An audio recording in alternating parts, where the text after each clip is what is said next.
आप कल्पना करें कि हमने जीवन भर पहले तो इसका नाम ये है कम आई। कितनी आई? कम आई। जिसके पास जितना आ रहा है उसके पास उतना ही कम आ रहा है। 1 लाख कमाई, 2 लाख कमाई, 4 लाख कमाई, कम आई कम। ये नहीं बोलता कि आई, हम कह रहे हैं ये कम आई कम आई कम आई। कितनी आई? इतनी कम आई, कम आई, इसका नाम कम आई। और चलो कमी आई, मान लिया आपकी बात कम आई, नहीं ज्यादा आई। जिसके पास 10 भी आ रही है वो भी कह रहा कम आई, जिसके पास 1 भी आ रही है वो भी कह रहा कम आई। ठीक है, मान लिया आपकी बात कमी आई। वो कम आई, आपने कुछ खर्च की और कुछ बैंक में डिपॉजिट कर दिया। धीरे धीरे 1 के दिए, 2 के 10, 10 के 20, 10 के 40 करते करते करते करते आपने बैंक भर दिया। और सडनली कोई घटना घट गई, मान लिया अचानक अकस्मात, आज मैंने सुना था, ध्यान नहीं आ रहा है, कोई घटना घट गई मान लिया और प्राण छूट गए, देह त्याग हो गया, तो कमाई तो रह गई। अच्छा, आपका दूसरा जन्म हुआ और उस जन्म में भगवान की कृपा से आपको याद आ गया कि हमने इतनी कमाई थी, उस बैग में रखी हुई है, इस नाम से मैं जाना जाता था, अब क्यों न जा करके ले लिया जाए। तो आप जाओगे बैंक में कि मेरा नाम ये था और मेरा अकाउंट नंबर यह था और अब मेरा जन्म दूसरा हो गया, गलती से मैं मर गया, परंतु मुझे याद सब है, अकाउंट नंबर ये है, साइन ये है, मेरे माता पिता वो हैं, अब मुझे यहाँ से अपने पैसे निकालने। बैंक वाला देगा क्या? बोलेगा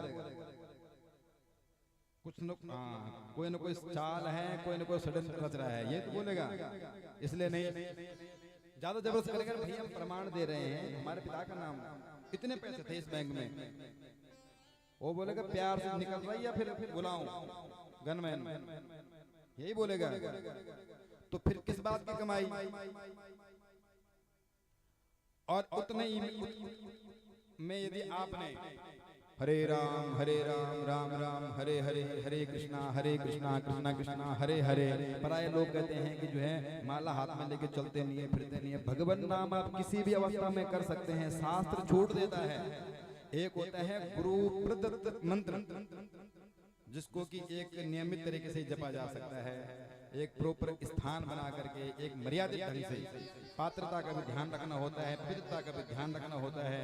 लेकिन एक होता है भगवान नाम, उसको आप किसी भी अवस्था में, चलते फिरते उठते गाते अवस्थाएं कोई भी हो, हर अवस्था में जप सकते हैं। और आपने जीवन में 10 लाख भगवान नाम जप लिया, 10 लाख कमाए तो अगले जन्म में मिली नहीं, 10 लाख अकाउंट में जमा है, नहीं मिली। और 10 लाख जब आपने किया है, अब अचानक धराधाम है, आने तो सबकी है, चले गए, अगला जन्म होगा, जो भी जन्म आपका होगा, नाम आपका साथ ही रहेगा, नाम कभी नहीं घटेगा।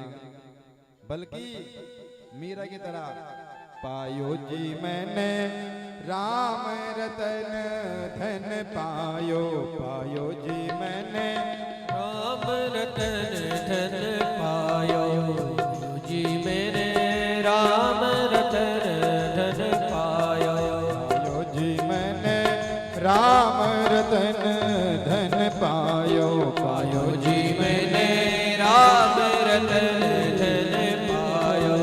कर्ज नहीं कोई लूट सके ना, खर्च नहीं कोई लूट सके ना, दिन दिन बढ़त सवायो, पायो जी मैंने राम रतन धन पायो, पायो जी मैंने राम रतन धन पायो, पायो जी मैंने राम रतन धन पायो। बल्कि ये धन ऐसा है दिन दिन बढ़त सवायो। मान लिया हमने चलो पैसे जमा भी कर दिए, अब कहीं कोई ब्याज वाला आप देखते होंगे, भाई साहब ब्याज महीने का चाहिए, महीने का चाहिए, कितने परसेंट, 2%, 3%, ऐसा कोई धन है जो हर दिन 100 गुना बढ़े, वो यही है। दिन दिन बढ़त सवायो, पायो जी मैंने राम रतन धन पायो।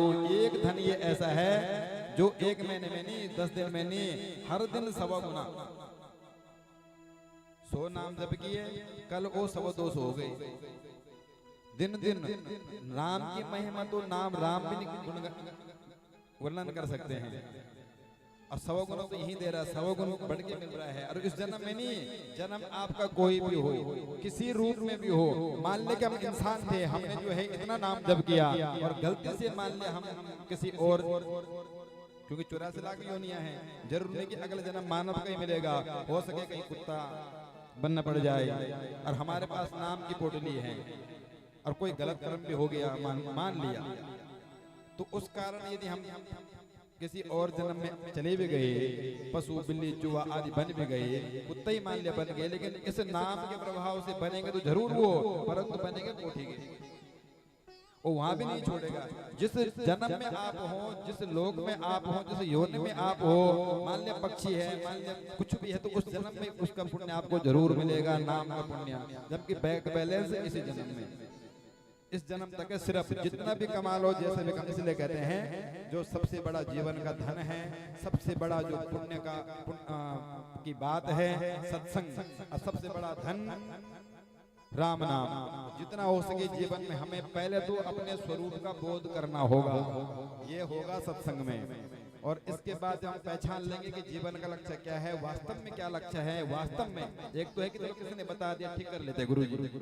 एक है हमारा मन तो करे कि वास्तव में यदि मर गए हम, मान लो कल प्राण छूट गया, 20 लाख धरा के धर रह गए, अब क्या करें, नाम तो कुछ है नहीं, बल्कि दुर्गति और होगी। जो कमाई वो कमाई, सुख तो आती नहीं है। संसार की हर वस्तु में दोष है, कोई ना कोई दोष जरूर रहेगा।